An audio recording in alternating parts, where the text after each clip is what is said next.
Domingo de Ramos, la tradición católica lo recuerda así.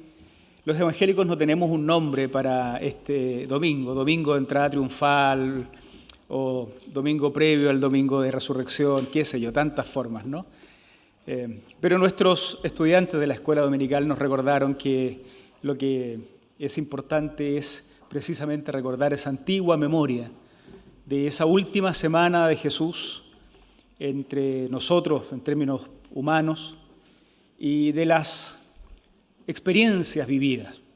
Hoy vamos a concentrarnos en un texto de Marcos todavía, porque estamos haciendo una pausa de la serie, en realidad una alteración de la serie, porque vamos a continuar en Marcos, solo que vamos a viajar hasta los últimos capítulos del Evangelio, para encontrarnos con un relato de ese momento en que Jesús entra a Jerusalén. La manera en que lo narra Marcos ya es particular y nuestros estudiantes de escuela dominical nos recordaban ese canto fundado precisamente en estas expresiones. Así es que busquen en su Biblia Marcos, el Evangelio de Marcos, en el capítulo 11, versículos 1 al 11. Lo van a ver proyectado también. Marcos capítulo 11, versículos 1 al 11. Cuando se acercaban a Jerusalén y llegaron a Betfagé y a Betania, junto al monte de los Olivos, Jesús envió a 2 de sus discípulos con este encargo: vayan a la aldea que tienen enfrente, tan pronto como entren en ella encontrarán atado un burrito en el que nunca se ha montado nadie. Desátenlo y tráiganlo acá. Y si alguien pregunta por qué hacen eso, díganle: el Señor lo necesita y enseguida lo devolverá. Fueron y encontraron un burrito afuera, en la calle, atado a un portón, y lo desataron. Entonces algunos de los que estaban allí preguntaron: ¿qué hacen desatando el burrito? Ellos contestaron como Jesús había dicho y dejaron que lo desatara. Llevaron pues al burrito a Jesús. Luego pusieron encima sus mantos y él se montó. Muchos tendieron sus mantos sobre el camino, otros usaron ramas que habían cortado en los campos. Tanto los que iban delante como los que iban detrás gritaban: Hosana, bendito el que viene en el nombre del Señor. Bendito el reino venidero de nuestro padre David. Hosana en las alturas. Jesús entró en Jerusalén y fue al templo. Después de observarlo todo, como ya era tarde, salió para Betania con los 12. Nos estamos saltando entonces, íbamos recién en el capítulo 1 de Marcos, y nos estamos saltando ya al capítulo 11 del mismo Evangelio. Como siempre, Marcos nos narra esta memoria de Jesús con sus particularidades, yendo muy al grano. Marcos se caracteriza por reducir palabras, economizar palabras, reducir los espacios. Y de esta forma entonces nos narra el momento en que Jesús entra a Jerusalén para vivir su última semana en esta tierra. En todo esto yo quiero repetir que es importante tener esta conciencia histórica, ¿no? Estamos leyendo en el siglo XXI un texto que es de la década del 70 del siglo I. Y ya en la década del 70 del siglo I, el texto narraba acontecimientos de hacía 30 o 40 años antes. Historias que se habían conservado en la memoria del pueblo, que circulaban de padre a hijo, de abuelos a nietos, de generación en generación. En esos 40 años no había cambiado mucho esa generación, pero circulaba de forma oral. Para la década del 70, este evangelista junta tradiciones y plasma todo aquello en una narración biográfica. Así es que estamos leyendo como intrusos desde otra época un texto que no era para nosotros, que por la gracia del Señor se tradujo y podemos leerlo, pero aún así estamos leyendo la memoria de acontecimientos todavía anteriores al texto mismo. Dos grandes bloques en esta narración son los que quisiera mencionarles y en los que quisiera concentrarme. Cada bloque con sus propios detalles, ¿no?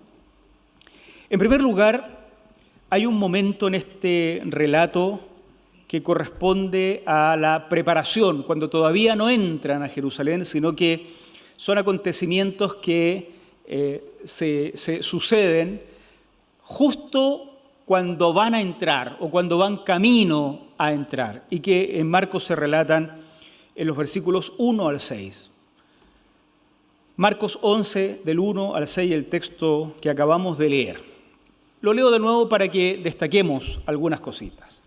Se acercaban a Jerusalén, llegaron a Betfagé y a Betania, que está junto al monte de los Olivos, y entonces Jesús envió a 2 de sus discípulos con este encargo. Vayan a la aldea que tienen enfrente, tan pronto como entren en ella encontrarán atado un burrito en el que nunca se ha montado nadie.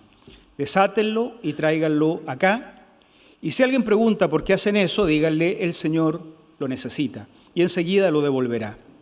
Fueron, encontraron un burrito afuera, en la calle, atado a un portón, y lo desataron.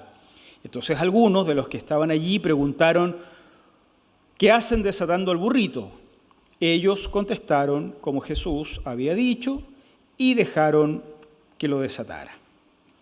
Dos elementos parecen destacar, así como a simple vista. Uno es el burro como personaje, ¿no? Descrito como burrito, tal vez es la forma que mejor encontraron los traductores para referirse a una cría de burro, es decir, un burrito joven, en el que todavía no se ha montado nadie, todavía no había sido puesto a trabajar. Y llama la atención la idea de este burro. Y lo segundo que llama la atención, y nos vamos a detener en estas cosas ahora, es la manera en que se refieren a Jesús. Le dicen Señor. Señor es una expresión que para la tradición judía, que es el sustrato de estos relatos, el cristianismo temprano era de matriz judía, la palabra Señor fue la manera en que se tradujo ese concepto hebreo que estaba prohibido pronunciar para los judíos de la época, que era el nombre de Dios, el nombre con el que Dios se había revelado. Por documentos posteriores y por traducciones posteriores sabemos que ese nombre sonaba algo así como Yahvé. Pero cada vez que un judío leía la Torá, y hasta el día de hoy, cuando leen su Sagrada Escritura y se encuentran con ese tetragrama, esa palabra de 4 consonantes que no deben pronunciar, ellos dicen Adonai, que significa Señor. Cuando esto fue traducido al griego, esa expresión de 4 letras consonantes que no se pronunciaba, pero que representaba el nombre de Dios, cuando se tradujo al griego se tradujo como Kyrios, Señor. Por lo tanto, cuando los escritores de la época del Nuevo Testamento dicen Señor, y cuando en la propia vida de Jesús alguien se expresa de Jesús en términos de Señor, el pensamiento de aquellos formados en el judaísmo debió viajar rápidamente a la idea de Dios, el nombre de Dios. Por eso decirle a Jesús Señor era una cosa tan importante. Por eso decirle Señor daba salvación. Confesarlo como Señor también podía costarle la vida a alguien, porque era reconocer que este joven maestro de Galilea era el Hijo de Dios.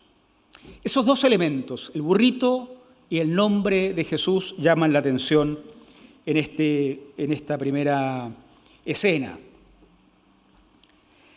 Respecto del burrito, se produce una situación interesante. El Evangelio de Marcos nos ha dicho desde el capítulo 1, versículo 1, para los que hemos venido siguiendo la serie, que lo que él va a narrar es el Evangelio de Jesús el Cristo, el Hijo de Dios. Y decíamos que evangelio era el anuncio de la llegada de un nuevo rey, del advenimiento al poder de un nuevo reino, la aparición de un nuevo reino. Así es que decíamos en ese momento que lo que había que esperar cuando estudiáramos Marcos es encontrarnos con diferentes formas de manifestar el reino de Jesús, la autoridad y el poder de Jesús, porque nos ha dicho desde el comienzo que esto se trata de un evangelio, y el evangelio es el anuncio, la buena noticia del advenimiento de un nuevo rey, el advenimiento al poder de un nuevo rey. Resulta que va a entrar Jesús a Jerusalén. Va a entrar a la capital y manda a pedir un burro. Para nosotros estas cosas pueden no significar mucho en Occidente, pero está lleno de símbolos muy significativos para la gente de la época. Efectivamente, un rey podría entrar a una ciudad como conquistador, en cuyo caso entraba en un caballo. El caballo era el elemento de la guerra, de la victoria, pero la victoria sangrienta, la victoria por las armas. Pero también un rey podía entrar montado en un burro, en un asno, pero esto acontecía cuando entraba, por ejemplo, a su ciudad natal, cuando regresaba al hogar o cuando entraba a la ciudad en paz y no como conquistador. Jesús es descrito entonces como uno que va entrando a la ciudad de Jerusalén. Para el capítulo 11, los lectores de Marcos, recuerden que nosotros estamos haciendo un arco grande, ¿no? Pero para el capítulo 11, los lectores de Marcos ya saben que se están encontrando con un rey y con un reino. Y ahora se le describe como entrando, pero no en un caballo, no como conquistador sangriento, sino entrando en un burro, entrando a casa o entrando en paz. Nada nuevo para nosotros. Jesús es el anuncio en sí mismo de la paz, del amor. Pero hay un detalle más. Existe en el Nuevo Testamento una figura literaria o figura retórica que se llama el eco. Ecos del Antiguo Testamento. Cuando los escritores no citan el Antiguo Testamento diciendo, por ejemplo, el profeta Zacarías dijo tal o cual cosa, pero narran algo que a todos les suena como la profecía de Zacarías, entonces estamos en presencia de un eco del Antiguo Testamento. Fíjense ustedes lo que dice Zacarías. Zacarías es un profeta del Antiguo Testamento. Zacarías capítulo 9, versículo 9. Ya en las Biblias digitales no hay para qué buscarlo en el índice ni aprenderse el orden de los libros, ¿no? Así que pueden buscarlo o mirarlo acá arriba. Zacarías 9, 9. Alégrate mucho, hija de Sión. Grita de alegría, hija de Jerusalén. Mira que tu rey viene hacia ti, justo, victorioso y humilde. Viene montado en un burro, en un burrito cría de asna. El escritor de Marcos no tiene que citar a Zacarías de forma explícita, pero nos narra que Jesús pidió un burro para entrar a Jerusalén.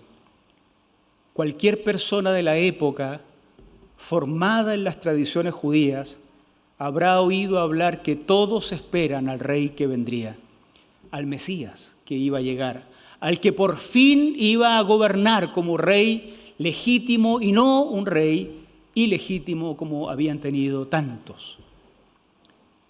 Y entonces aparece el evangelista Marcos diciendo que va a narrar el Evangelio de Jesús el Cristo.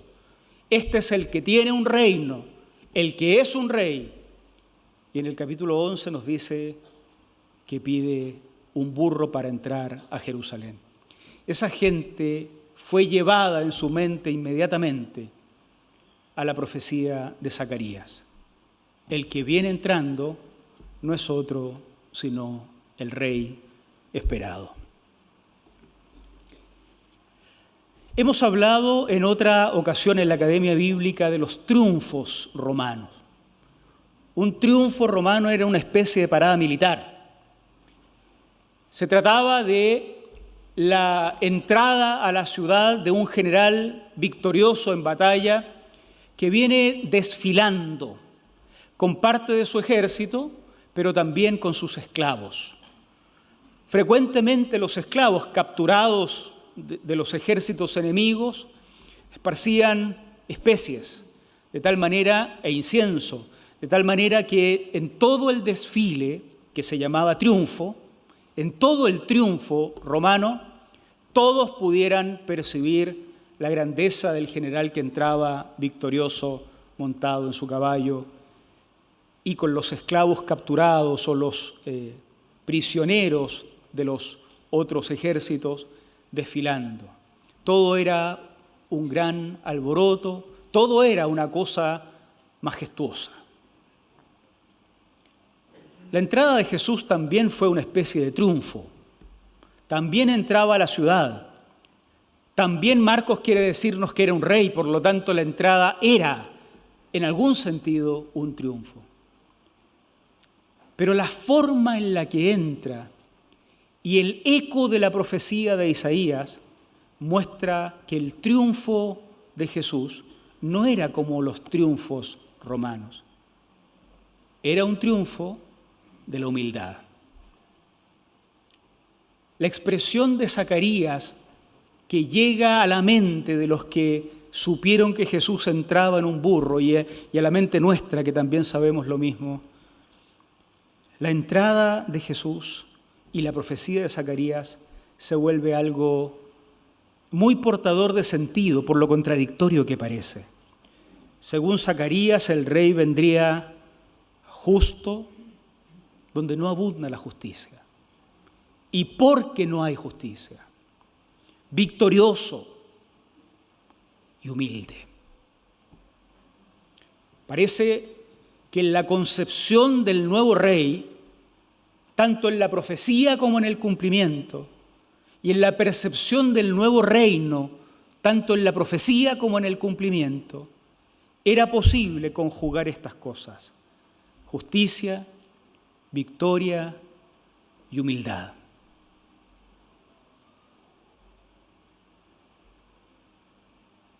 El triunfo de la humildad.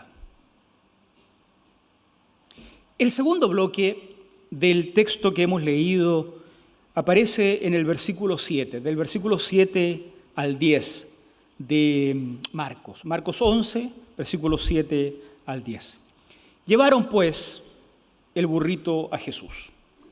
Luego pusieron encima sus mantos y él se montó. Muchos tendieron sus mantos sobre el camino, otros usaron ramas que habían cortado en los campos.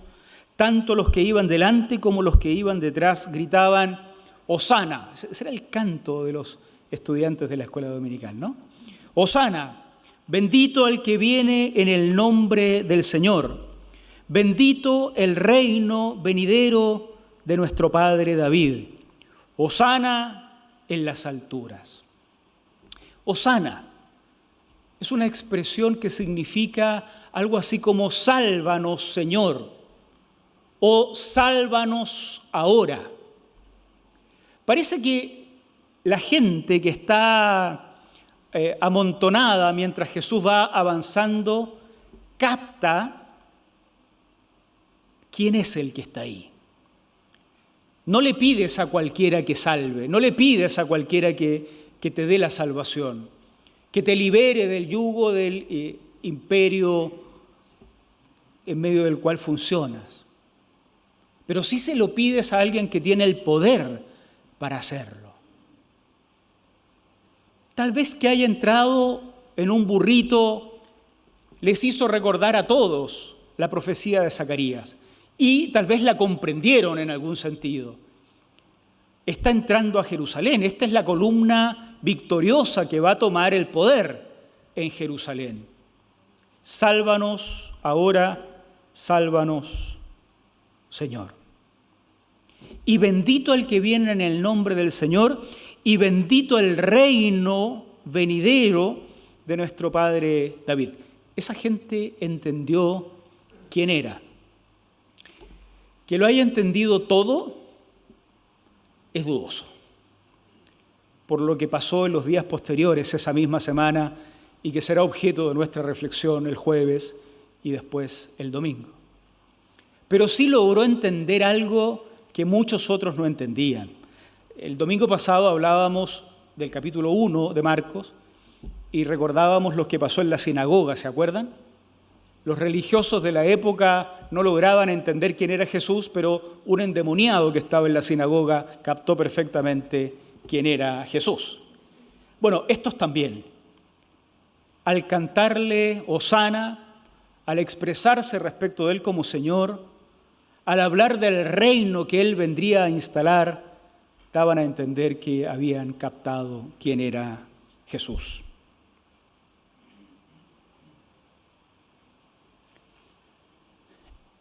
El triunfo de la humildad. Parece ser que todo lo que apunta al reino instalado por Jesús y a la forma de reinar del propio Jesús está enmarcado por la contradicción con aquello que se conocía como reino y como rey. Justicia, victoria y humildad, decía Zacarías. Y en efecto eso es lo que encontrábamos en Jesús. Pero ¿qué es esta humildad de la que se habla? El cristianismo temprano, esto es algo que vamos a estudiar en las clases de Academia Bíblica durante el semestre, y lo vamos a hablar en diferentes cursos, se va a hablar algo parecido. El cristianismo tomó como lugar predilecto de formación de iglesia las grandes ciudades del mundo mediterráneo. El cristianismo, las iglesias cristianas del siglo I eran una muestra de la sociedad de la época. Había representación de todos los estratos sociales. Por mucho tiempo se pensó que el cristianismo era solo pobre y solo esclavo. No, en el cristianismo había de todo en una iglesia cualquiera. El hecho de que el cristianismo haya puesto por escrito sus primeros documentos muestra que desde siempre el cristianismo tuvo acceso a espacios de cultura que gran parte de la población no tuvo. Pero ese cristianismo, con acceso a espacios importantes de cultura y con sectores no menores de personas con poder adquisitivo para hacer misión, ese cristianismo nunca tuvo problemas en recordar que el reino de su Señor era de justicia, era de victoria y era un reino de humildad. La humildad entonces no tiene que ver con la pobreza solamente. Podría uno ser muy pobre y ser soberbio. La humildad no tiene que ver entonces con la mediocridad. La humildad no tiene que ver simplemente, y no tenía que ver simplemente tampoco en el Imperio Romano, con la esclavitud. Parece ser que la humildad no es ignorancia tampoco. Era posible entonces que el reino del nuevo rey del cual Marcos nos está predicando el Evangelio se caracterizara por una forma de humildad, y esto es importante, que no tenía que ver con la carencia del propio Jesús en términos espirituales. Por cierto, la riqueza de Jesús tampoco tenía que ver con el poder adquisitivo de Jesús, ni su poder tenía que ver con las armas. Es un reino que funciona en otras categorías. Este rey y este reino humilde tenía que ver con esa apertura del Dios poderoso a aquellos a los que la sociedad de la época despreciaba. Es un reino y un rey cuyo poder radica en la capacidad de hacer sentar a la misma mesa al Señor Rey del universo y al más miserable de los pecadores. Invitar al banquete al más sucio de los despreciados, junto con el más importante de la sociedad, sin que nuestro Señor se avergüence de llamarnos hermanos. El Evangelio del Reino que preservará Marcos hasta nuestros días es la buena noticia según la cual Dios se hace cargo de los despreciados de todos los sistemas religiosos. Pongan atención en esto. El Evangelio que nos predican, nos preserva Marcos, es la buena noticia según la cual incluso los despreciados del cristianismo son invitados a la mesa del Señor del cristianismo.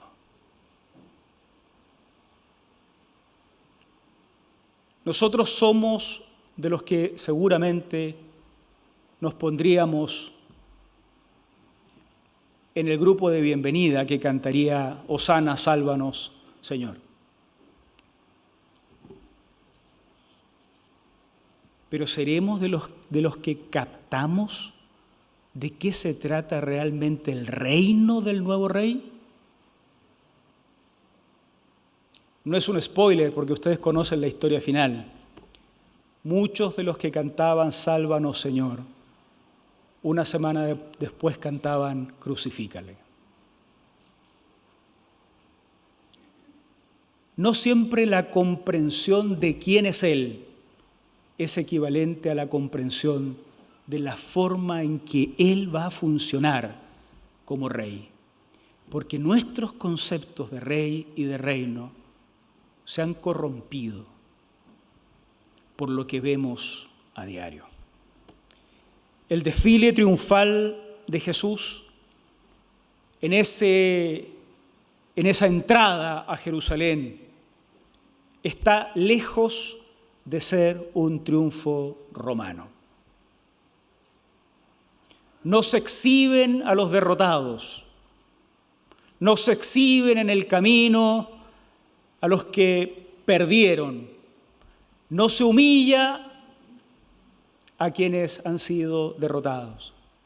El triunfo de Jesús está lejos de ser un triunfo romano. Se trata más bien del triunfo de la humildad.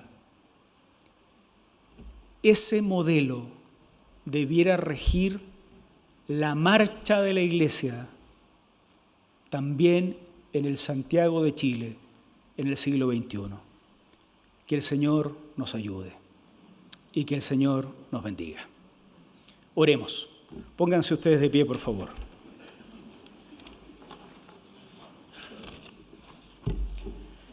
Te agradecemos, Señor, por la oportunidad de revisitar estos antiguos textos. Volvemos a ser interpelados, Señor. Señor, somos tu iglesia, pero de una u otra forma jalonados por tantas maneras de comprender el poder y comprender el reino. Señor, quisiéramos someternos a tu manera de ser. Que al reconocerte como Rey, tus formas de gobernar impacten nuestras vidas. Señor, también queremos amar la justicia. También queremos que tu reino sea victorioso. Y quisiéramos vivir el sentido correcto de la humildad. Tú atrae a tantos hombres y mujeres que necesitan encontrarse contigo, pero asegúrate en tu poder y misericordia que al venir y estar entre nosotros se encuentren contigo el verdadero Rey de Reyes y Señor de los señores, el verdadero pastor de la Iglesia. Recibe la gloria y recibe la honra y danos una semana, Señor, de reflexión, de profundidad. Ilumínanos con el poder de tu Espíritu Santo para encontrarnos con esas características preservadas de tu tránsito entre nosotros. En el nombre de Cristo Jesús oramos. Amén.